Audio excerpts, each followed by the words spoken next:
የችግሮቹ በሙሉ መፍትሄ ያለው አላህ ዘንድ ተባረከ ወተዓላ እንደሆነ ያምናል። የሚያስፈልገንን ነገር እንዲያሟላልን አላህን ነው የምንጠይቀው። የሰጠንን ሀብት እንዲጠብቅልንም አላህን ነው የምንጠይቀው። የሰው እጅ ከማየት እንዲጠብቀን ተገደን ከሰው ለመበደር የበቃን እንደሆነም እንዲመልስልን ለመክፈል ለመመለስ እንዲያበቃን አላህን ነው የምንጠይቀው። በመሰረቱ መበደር ዕዳ ውስጥ መግባት አይመከርም። ከሰው ከመበደር ይልቅ ከነፍስያ መበደር የተሻለ ነው።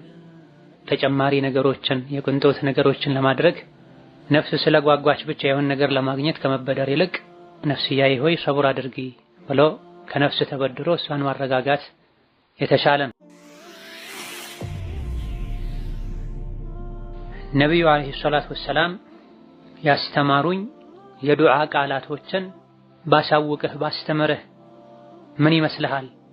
እነሱ ዘንድ የሚታወቅ ትልቅ ጋራን እንደ ምሳሌ ጠቅሰው ሰቢር የሚባልን ጋራ የሚያክል ዕዳ ቢኖርብህ እንኳ ይሄን ዱዓ ካረክ አላህ ተባረከ ወተዓላ ይከፍልልሃል፣ ከገንዘቡ ዱዓው ይሻልሃል አሉት።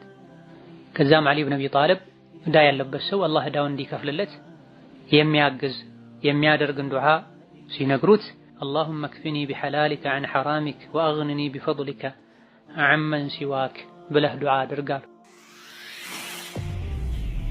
ከድህነት ጋር ከዕዳ ጋር በተያያዘ ከሚደረጉ ዱዓዎች ሌላኛው ኢማሙ አልቡኻሪና ሙስሊም ከአነስ ብኑ ማሊክ ባስተላለፉት ሐዲስ ላይ እንደተነገረው ነቢያችን ሰለላሁ ዐለይሂ ወሰለም አላሁመ ኢኒ አዑዙ ቢከ ሚነል ሀሚ ወልሐዘን ወልዐጅዚ ወልከሰል ወልጁብኒ ወልቡኽል ወደላዕ ደይኒ ወገለበት ሪጃል እያሉ ዱዓ ያደርጉ ነበር።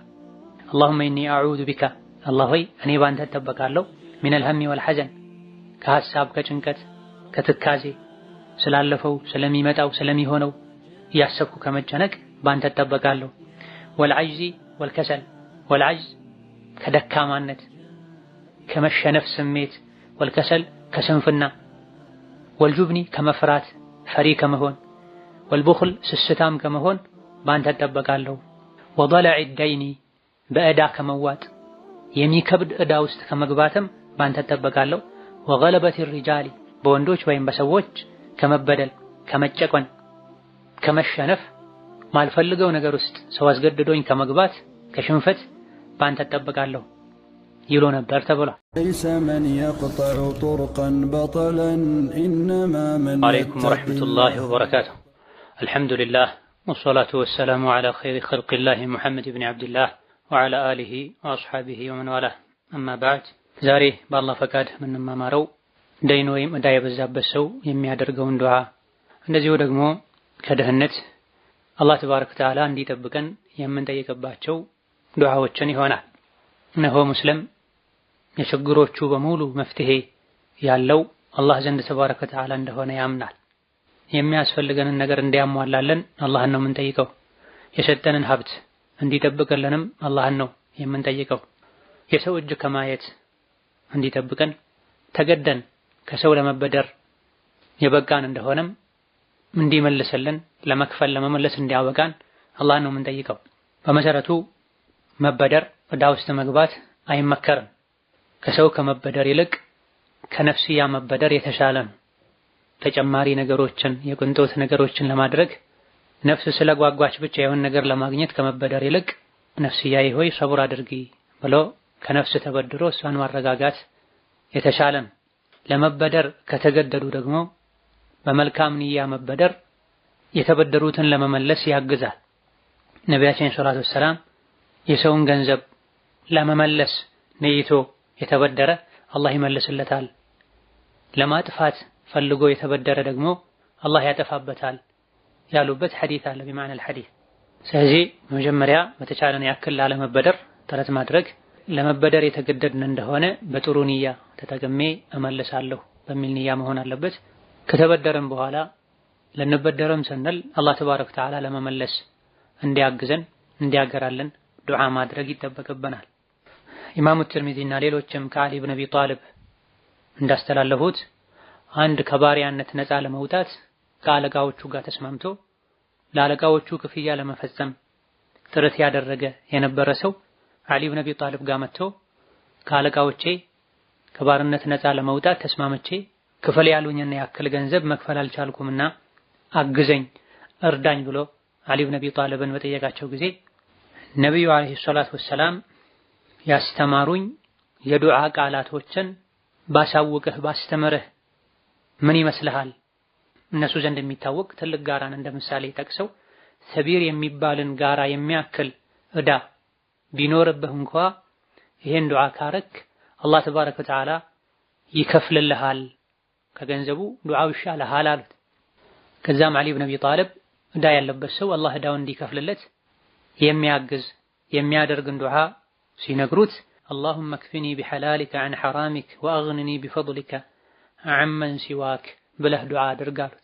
اللهم اكفني بحلالك عن حرامك واغنني بفضلك عمن سواك اللهم ጌታዬ ሆይ اكفني بحلالك አንተ ሐላል ባደረካቸው ነገሮች አብቃቃኝ የመብቃቃ አድርገኝ عن حرامك ሐራም ያደረከውን የከለከልከውን ከመዳፈር واغنني بفضلك በስጦታ በችሮታ አብቃቃኝ عمن سواك ካንተ ውጪ ካሉ መخلوቆች ሁሉ ባንተ ስጦታና ባንተ ትሩፋት ሰዎች ዘንድ ያለን ከማየት ከመከጀል ከሰው ከመጠየቅ አንተ በመሰጠኝ የመብቃቃ አድርገኝ ሐላል ባረከው በፈቀድከው ነገር ደግሞ ሐራሙን ከመከጀል ከማየት ከመንካት የመብቃቃ አድርገኝ የሚል ትርጉም ያለው ትልቅ ዱዓ። ተቸግሮ ለመበደር የሚያስብ ሰውም ቢያደርገው ሳይበደር አላህ ይረዝቀዋል። ይሄ ዱዓ የተቸገረ ሰው ሳይበደር በፊትም ቢያደርገው አላህ ያገራለታል ርዝቅን። የተበደረና ዕዳ ያለበት ሰውም ለመክፈል አላህ እንዲያግዘው የሚያደርግ ዱዓ። ዕዳው ትልቅም ይሁን ትንሽ ሙእሚን እርግጠኛ ሆኖ ይሄን ዱዓ ካደረገ የሰማይ የምድር ሁሉ ካዝና በእጁ የሆነው አላህ ተባረከ ወተዓላ ካላሰበው አቅጣጫ ይረዝቀዋል። በጌታው እስከተማመነ ድረስ የተኛውም አማኝ ሰቢር የሚባልን ጋራ የሚያክል ዕዳው እንኳ ቢኖርብህ ይሄን ዱዓ ካረክ አዳሁ አላሁ ዐንከ አላህ ዕዳህን ይከፍልልሃል እያሉ ነው አሊ ኢብኑ አቢ ጣሊብ። የተማሩት ደግሞ ከነቢይ ችግርህን ለኔ ከምትነግር ለአላህ ንገር፣ እርዳታ ከኔ ከምትፈልግ ከአላህ ፈልግ፣ አላህ ይከፍልልሃል። አለቆችህ የጫኑብህን ዕዳ ነፃ ትወጣ ዘንድ አላህ ይከፍልልሃል ለምነው በዚህ ዱዓ እያሉ አላህ ተባረከ ወተዓላ በሐላል ያብቃቃው ሰው ሪባን፣ ወለድን፣ ስርቆትን፣ ማጭበርበርን እንዲጸየፍ አላህ ያደርጋል። በሐላሉ ይብቃቃል። ትንሽም ቢሆን ሐላል በረካ አለው። ከሐላል አግኝተው የበሉት የተመገቡት ያጠግባል፣ ለሰውነት ይጠቅማል፣ ያጠነክራል። በሐላል ያገኙት ትንሽ ገንዘብ ብዙ ቀዳዳዎችን ይሸፍናል። በሐራም የተገኘ በረካ አይኖረው ቁጥሩ ብዙ ቢሆንም። ወአግንኒ ቢፈድሊከ ዐመን ሲዋክ በአንተ ትሩፋት በአንተ ሲሳይ በአንተ ስጦታ ከሰው ልጆች ሁሉ ከፍጥረታት ሁሉ የምብቃቃ አድርገኝ። አንተን ብቻ ተስፋ ማደርግ በአንተ ብቻ የምመካ አድርገኝ ማለት ይሄ ተወኩል በአላህ የተመካ አላህ በቂው ነው ተብሏል። ወከዛሊክ ከድህነት ጋር ከዕዳ ጋር በተያያዘ ከሚደረጉ ዱዓዎች ሌላኛው ኢማሙ አልቡኻሪና ሙስሊም ከአነስ ኢብኑ ማሊክ ባስተላለፉት ሐዲስ ላይ እንደተነገረው ነቢያችን ሰለላሁ ዐለይሂ ወሰለም اللهم إني أعوذ بك من الهم والحزن والعجز والكسل والجبن والبخل وضلع الدين وغلبة الرجال እያሉ ዱዓ ያደርጉ ነበር። اللهم إني أعوذ بك አላህ ሆይ እኔ ባንተ እጠበቃለሁ من الهم والحزن ከሐሳብ ከጭንቀት ከትካዜ ስላለፈው ስለሚመጣው ስለሚሆነው ያሰብኩ ከመጨነቅ ባንተ እጠበቃለሁ። والعجز والكسل والعجز ከደካማነት ከመሸነፍ ስሜት والكسل ከስንፍና والجبن ከመፍራት ፈሪ ከመሆን والبخل ስስታም ከመሆን ባንተ እጠበቃለሁ። وضلع الدين በዕዳ ከመዋጥ የሚከብድ ዕዳ ውስጥ ከመግባትም ባንተ እጠበቃለሁ። وغلبة الرجال በወንዶች ወይም በሰዎች ከመበደል ከመጨቆን ከመሸነፍ ማልፈልገው ነገር ውስጥ ሰው አስገድዶኝ ከመግባት ከሽንፈት ባንተ እጠበቃለሁ ይሉ ነበር ተብሏል። በዚህም ዱዓቸው አላህ በዚህ ዱዓ ነብዩ ሰለላሁ ዐለይሂ ወሰለም አላህ በዕዳ ከመዋጥ ከባድ ዕዳ ውስጥ ከመግባት እንዲጠብቀን አላህን እንድንጠይቅ በተግባር አስተምረውናል። ضلع الدين ማለት የዕዳ መብዛት ማለት ነው። የዕዳ መክበድ ማለት ነው። ቀጥ ብሎ ቆመው መሄድ እንዳይችሉ የማድረግ ያክል የሚከብድ ዕዳ ማለት ነው። በጥቅሉ የተፈለገው ዕዳ ውስጥ ገብቼ ሐሳብ ጭንቀት በዝቶብኝ አቅም ከማጣት አሊያ ደግሞ ሰው ፊት ቀጥ ብዬ ቀና ብዬ ከመሄድ አፍሬ ወደ ኋላ እንድቀር እንድደበቅ ከሚያደርግ ዕዳ ጠብቀኝ ማለት።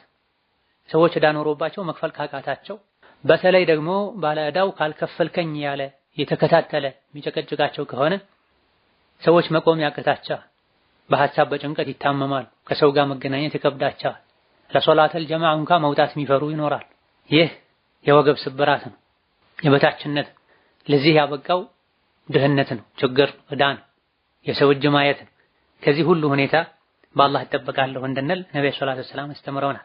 ወከዛሊክ ኢማሙ አልቡኻሪና ኢማሙ ሙስሊም ከአኢሻ ረዲየላሁ ዐንሃ ባስተላለፉት ሐዲስ ነቢያችን ሰለላሁ ዐለይሂ ወሰለም اللهم إني أعوذ بك من الكسل والهرم والمأثم والمغرم ومن فتنة القبر وعذاب القبر ومن فتنة النار وعذاب النار ومن شر فتنة الغنى وأعوذ بك من فتنة المسيح الدجال يالو إلى آخر الحديث دعاء يدرقون به. اللهم إني أعوذ بك من الكسل والهرم الله كسنفنا كلك كالفة هرم رجلنا بأن تتبقى له والمأثم كونجلوች ለወንጀል ከሚዳርጉ ካንተ ከሚያጣሉ ነገሮችን ባንተ ተጠበቃለሁ። ወልመግረሚ ከዕዳም ባንተ ተጠበቃለሁ። ዕዳ ውስጥ እንዳልገባ ከሰው እንዳልበደር እንዳልቸገር አንተ ጠብቀኝ። ወሚን ፊትነቲል ቀብሪ ከቀብር ፈተና፣ ወዐዛቢል ቀብሪ ከቀብር ስቃይ፣ ወሚን ፊትነቲ ናሪ ከእሳት ፈተና፣ ወዐዛቢ ናሪ ከእሳት ስቃይና ቅጣት ባንተ ተጠበቃለሁ። አንተ ጠብቀኝ አድነኝ። ወሚን ሸሪ ፊትነቲል ጊና ከሀብት ፈተና፣ ወአዑዙ ቢከ ሚን ፊትነቲል ፈቅሪ ከድህነት ፈተናና ስቃይ ባንተ ተጠበቃለሁ። ከመሲህ ደጃል ፈተናም አንተ ጠብቀኝ ያሉ ዱዓ ያደርጉ ነበር። ሐዲሱ ረጅም ነው፣ ሌሎችም ነጥቦች አሉት። ከርዕሳችን ጋር የተያያዘው የዱዓው ክፍል አዑዙ ቢከ ሚነል ማእተሚ ወልመግረም ወአዑዙ ቢከ ሚን ፊትነቲል ፈቅር የሚለው። ወአዑዙ ቢከ ሚነል መግረም፣ መግረም ማለት ዕዳ ማለት ከሰው በመበደር ሊሆን ይችላል፣ ካሳ እንዲከፍሉ የሚያደርግ ችግር ውስጥ በመግባት ሊሆን ይችላል፣ የሰው ነፍስ በማጥፋት ከሰው ተበድሮ እየሰሩ በመክሰር በመሰል ምክንያቶች ዕዳ ውስጥ ከመግባት ባንተ ተጠበቃለሁ ማለት ነው። ይሄን ዱዓ በጣም ያበዙት ነበር ነብዩ ሰለላሁ ዐለይሂ ወሰለም። ሱሐቦቻቸው ጠየቋቸው፣ ለምንድን ነው አላህ ሆይ ከዕዳ ጠብቀኝ እያልክ የምትደጋግመው ሲሏቸው፣ ኢነ ረጁለ ኢዛ ገሪመ ሐደተ ፈከዘብ ወወዐደ ፈአኽለፍ ብላ ቡኻሪና ሙስሊም በዘገቡት ሐዲስ። ሁሌ አላህን ከዕዳ ጠብቀኝ የምለው አንድ ሰው ዕዳ ውስጥ ከገባ ደይን ካለበት የሰው ሐቅ ካለበት ተናግሮ ይዋሻል፣ ቀጠሮ ያፈርሳል። በእንዲህ አይነት ቀን አመጣልሃለሁ ይላል፣ እጁ ላይ ምንም ሳይኖረው ያ ቀን ይደርሳል፣ ቀጠሮን ያፈርሳል። ያልሆን ከባለ ዕዳው ወቀሳ ለመዳን ለማምለጥ ያልሆነ ንግግር ይናገራል። የተለያዩ ወንጀል ውስጥ ገባ ማለት ነው። በዕዳ ቀልብ ከመሰበሩም አልፎ እነዚህና መሰል የሆኑ ጣጣዎች ስላሉት ከዕዳ ጠብቀኝ የምለው ለዚህ ነው አሉ አለይሂ ሰላቱ ወሰላም። ወከዛሊክ ወአዑዙ ቢከ ሚን ፊትነቲል ፈቅር ከድህነት ፈተና ባንተ ተጠበቃለሁ። ድህነት በጣም ሲበዛ ብዙ ፈተናዎች ውስጥ ያስገባል። አላህን ማይፈራ ሰው ሲሆን በተለይ በዲን የተከለከለ ስራ ውስጥ ሊገባ ይችላል። ድህነት የበዛበት ገንዘብ ለማግኘት ብሎ የሰው ነፍስ ሊያጠፋ ይችላል። ሰለላሁ ዐለይሂ ወሰለም። ገንዘብ ለማግኘት ብለው ብልግና ላይ ዝሙት ላይ የሚወድቁ ሰዎች ይኖራሉ። ድህነት ያመጣባቸውን ችግር በትዕግስት ማሳለፍ ተስኗቸው ከአላህ ረሕመት ተስፋ ቆርጠው ጠንካራ ኢማን ከሌላቸው ሰዎች የዱንያ ችግር በጣም ይከብዳቸዋል። ስለዚህ ነብዩ ሰለላሁ ዐለይሂ ወሰለም ከድህነት ፈተና በጣም ከበዛና አኺራን ከሚያስረሳ የሀብት ፈተናም ጭምር ባንተ ተጠበቃለሁ ይሉ ነበር። እነዚህ ዱዓዎችን ከማድረግ በተጨማሪ ሰበብ ማድረስ ያስፈልጋል። ዱዓ ማድረጉ ሰበብ ከታከለበት በአላህ ፈቃድ ችግሮች ይፈታሉ። ሰበቡን ሳናደርስ ዱዓ ብቻ እያደረገን እጃችን አጣጥፈን ቁጭ ልንል አይገባም። ቀደም ሲል መግቢያ አካባቢ ላይ እንደተጠቀሰው በተቻለ ያክል ላለመበደር የሚችሉትን ሁሉ ማድረግ፣ መታገስ፣ በትንሹ መብቃቃት፣ ቀድሞ ብድር ውስጥ ለመግባት ሊዳርግ የሚችልን አካሄድ ከመሄድ መጠንቀቅ ያስፈልጋል። ለመበደር ከተገደዱም በልክ መመለስ እችላለሁ ተብሎ ተስፋ የሚደረግ ነገር ኖሮ እቅድ ወጥቶ ሲበደሩ ደግሞ እመልሳለሁ በሚል ንያ መሆን አለበት። እንደተሳካ ደግሞ ፈጥኖ መመለስ ያስፈልጋል። መመለስ እየቻሉ ሌላ ስራ ልስራበትና እያሉ የሰው ሐቅ ተሸክመው ኖረው ንያቸው ተበላሽተው የሰበሰቡት ብር ተበተነው ዕዳቸውን መክፈል አቅቷቸው እስር ቤት የሚገቡ ሰዎች፣ ከሰው ጋር የሚጣሉ አኺራቸውን የሚያበላሹ ሰዎች አሉ። ዕዳ ተሸክመው መሞት ከባድ ነው አላህ ዘንድ። መስጠት እየቻሉ ዛሬ ነገ እያሉ ቃላቸውን የሚያፈርሱ ሰዎች አሉ። ሲጀምርም ላይመልስ ወስዶ ተጠቅሞ የሰው ገንዘብ ሊያጠፋ የነየተ ሰው መመለስ እየቻለ እጁ ላይ ገንዘብ እያለው ዛሬ ነገ እያለ ቃሉን የሚያፈርስ በችግር ጊዜ የደረሰለትን ሰው የሚያስቀየም ሰው ንያው ከተበላሸ አላህ ገንዘቡንም ሊያጠፋበት ይችላል። ቡኻሪ ከአቡ ሁረይራ በዘገቡት ሐዲስ ነቢያችን ሰለላሁ ዐለይሂ ወሰለም የሰዎችን ገንዘብ መመለስ ፈልጎ የተቀበለ የተበደረ አላህ ተባረከ ወተዓላ ይከፍልለታል፣ ማጥፋት ፈልጎ የወሰደ ደግሞ አላህ ገንዘቡን ያጠፋበታል ብላ። መመለስ ነይቶ የወሰደ አላህ ይከፍልለታል ማለት መክፈል የሚችልበትን መንገድ ያመቻችለታል፣ በአጭር ጊዜ ሰርቶ መመለስ ይችላል ማለት ነው። ሳይከፍል እንኳ ቢሞት አኺራ ላይ አላህ ይከፍልለታል ማለት ነው። አለመመለስ ፈልጎ የወሰደ ሰው አላህ ተባረከ ወተዓላ ያጠፋበታል፣ መመለስ አይችልም፣ ይከስራል። ያገኘው ገንዘብ የት እንደሄደ አያውቅም፣ አኺራ ላይ ደግሞ ይጠየቃል። ስለዚህ ንያ በጣም ወሳኝ ነው። ማ ሚን ዐብድን ካነት ለሁ ንየቱን ፊ አዳኢ ደይኒሂ ኢላ ካነ ለሁ ሚነላሂ ዐውኑን የሚል ኢማም አሕመድ የዘገቡትም ሐዲስ አለ። ማንኛውም ሰው ከሰው ሲበደር ጥሩ ንያ ኖሮት እመልሳለሁ ብሎ ከሆነ የተበደረው አላህ ተባረከ ወተዓላ መመለስ የሚችልበትን መንገድ ያመቻችለታል፣ እገዛ ያገኛል ብሏል ነብዩ ሰለላሁ ዐለይሂ ወሰለም። ከአኺራ በፊት ዱንያ ላይም አላህ ይከፍልለታል። ኢማም ነሳኢ በዘገቡት ሐዲስ ላይ እንደተጠቀሰው መክፈሉን ከባይችል ዱንያ ላይ አኺራ ላይ አልከፈልክም ተብሎ አይጠየቅም። ለባለ ዕዳው አላህ አኺራ ላይ ይከፍልለታል፣ ይክሰዋል። እሱን ልቀቀው ዕዳ አለበት ብለህ አትያዘው፣ እኔ እከፍልሃለሁ ይላል አላህ ተባረከ ወተዓላ። ዋናው ልብ ነው የሚታየው። ለመበደር ተገደን እንጂ እንዳልተበደረን አላህ ካወቀ ለመመለስ ያግዘናል። ሲጀምርም ለሸር ለተንኮል ከሆነ የተበደርነው ዱንያም ላይ አኺራም ላይ መክፈሉ ከባድ ይሆናል። አኺራ ላይ የሚከፈለው ከሶላት ከጾም ከዒባዳ ነው። ዒባዳ ያለው ሰው ከሆነ ካልሆነ ተበድረው ገንዘቡን ሳይሰጡት በድለውት በሞቱ ሰው ወንጀል ተይዞ ጀሀነም መውረድ የማይቀር ነው የሚሆነው። ባለንበት ጊዜ አማና ጠፍቷል፣ መተማመን ጠፍቷል። በችግር ጊዜ ከጎኑ ቆሞ ምናልባትም ለራሱ የሚፈልገውን ገንዘብ አሳልፎ የሰጠውን ወንድሙን ገንዘብ 10 ዓመት ከዛ በላይ ከዛ በታች አልሰጥም ብሎ ለራሱ እንደፈለገ የሚኖር ሰው አለ። ለስሙ ሶላት እየሰገዱ ወስደው ቆርጠው ይመልሷል። ለራሳቸው ጥሩ እንቅስቃሴ ያደረጉ ስራ ጠፍቶ ነው ጠብቅ የሚለዋል። እነዚህ አኺራን ሂሳብን ረስተው አማና ካለ ጥሩ ንያ ካለ አላህ ተባረከ ወተዓላ ያግዛል። ኢማም አልቡኻሪ በሶሒሃቸው የዘገቡት ትክክለኛ የሚገርም ታሪክ አለ። የንያ ጥሩ መሆን ያለውን ጠቀሜታ የሚያሳይ አቡ ሁረይራ ከነብዩ እንዳስተላለፉት ፊመራው አልቡኻሪ ከዚህ በፊት በነ ሙሳ ዘመን ከነበሩ ሰዎች መሃል አንዱ 1000 ዲናር የወርቅ ብር የሚያበድረው ሰው ፈልጎ የሆነን ሰው ሲጠይቅ ምስክር አምጣ ብሎ ጠየቀው። ምስክሬ አላህ ነው ብሎ መለሰለት። ተያዥ አምጣ ብሎ ጠየቀው። ተያዥም አላህ ነው ብሎ መለሰለት። እንግዲያውስ ሐቅ ነው፣ ትክክል ነው የተናገርከው፣ ከአላህ የተሻለ ምስክር ከአላህ የተሻለ ወኪል የለም ብሎ መመለስ የሚችልበትን ጊዜ ገድቦ ሰጠው። የተበደረው ግለሰብ ባህር አቋርጦ ለስራ ሌላ ሀገር ሄደ። ገንዘቡን ሊመልስ በተስማማበት ቀን ላይ መመለስ ሲፈልግ የሚመለስበት መርከብ አጣና የሆነ እንጨት ነገር አንስቶ ቦርቦሮት ውስጡ ላይ 1000 ዲናር አስገብቶ መልሶ በደንብ አድርጎ ዘግቶት ወደ ባህሩ ጠጋ አለና ጌታውን አናገረ። አላህ ሆይ አንተ ታውቃለህ ከገሌ 1000 ዲናር ተበድሬ ነበረ፣ ተያዥ አምጣ ምስክር አምጣ ሲለኝ ጌታዬ አላህ ነው ምስክሬ ወኪሌ ብዬ ነበረ። ይሄን ወዶ ተቀብሎ 1000 ብር አበድሮኛል። ዛሬ በተቀጣጠርንበት ቀን ልሰጠው ጥረት አድርጌ ነበረ። ባህሩን መሻገርበትን መንገድ አላገኘሁም፣ አልቻልኩም። ይሄን ገንዘብ ላንተ አደራ ሰጥቻለሁ ብሎ ባህሩ ውስጥ ወረወረው። ከዛ በኋላ ተመልሶ መርከብ ማፈላለግ ጀመረ። ቀጠሮውን ለማክበር ብሎ ይሄን አደረገ። ግን መርከብ ማፈላለጉን ቀጠለ ወደዛው ለመመለስ።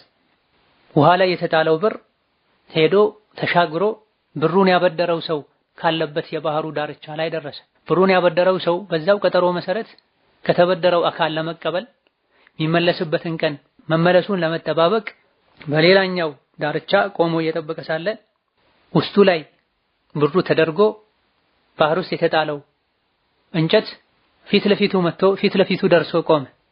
ለቤተሰቤ ማገዶ ይሆናል ብሎ አነሳው። ቤት ደርሶ እንጨቱን ሲቆራርጡት ውስጡ ላይ ብሩንና ደብዳቤ አገኝ። ደብዳቤው ላይ የገንዘቡን ምንነት ለማን እንደሆነ የሚገልጽ የራሱ ገንዘብ። ከዛ በኋላ ገንዘቡን የላከው ተበድሮ የነበረው ሰው መርከብ አግኝቶ ሲመጣ ያበደረውን ሰው ፈልጎ እንካ ብሎ 1000 ብር ሰጠው፣ 1000 ዲናር ሰጠው። ቀጠሮዬን አፍርሻለሁ፣ ለመምጣት በቀጠሮዬ ለመገኘት ጥረት አድርጌ ነበረ፣ መርከብ አጥቼ ነው ብሎ ይቅርታ ሲጠይቅ ሌላ የላከው ገንዘብ ነበር እንዴ ብሎ ጠየቀው አበዳሪው። እንዴ መርከብ አላገኘውም መርከብ ጠፍቶ ነበር ያልኩህ እንዴት እንደዚህ ትለኛለህ ሲለው እንግዲያውስ አላህ ከፍሎልሃል በዚህ መልኩ በእንጨት ውስጥ ገንዘብ ተልኮልኛል 1000 ብርህን ይዘህ ሂድ አለው ብለዋል ነብዩ ሰለላሁ ዐለይሂ ወሰለም። ይሄ ኢማም አልቡኻሪ የዘገቡት ትክክለኛ ታሪክ ነው። ነብዩ ለሷሐቦቻቸው ይሄን የተናገሩት አማናን ለመጠበቅ ሲበደሩ ንያን ለማስተካከል ትምህርት እንዲሆናቸው። ስለዚህ ሙስሊም በዕዳ ጉዳይ ሊዘናጋ አይገባውም።